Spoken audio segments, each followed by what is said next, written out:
বর্তমানে আমাদের বাংলাদেশে তীব্র গ্যাস সংকটের কারণে দেশের প্রায় অধিকাংশ গার্মেন্টস, টেক্সটাইল এবং বড় বড় পোশাক কারখানাগুলো এক এক করে বন্ধ হয়ে যাচ্ছে।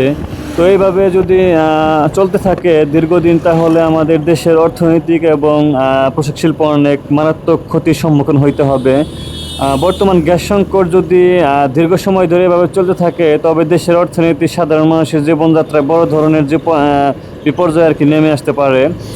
আর এই ধরনের কার্যক্রম যদি চলতে থাকে, তাহলে টেক্সটাইল, পোশাক শিল্প, সিরামিক, ইস্পাত কারখানায় উৎপাদন প্রায় স্থির হয়ে পড়বে এবং গ্যাসের চাপ না থাকলে কারখানায় বয়লার এবং বড় বড় মেশিন চালানো সম্ভব হয় না।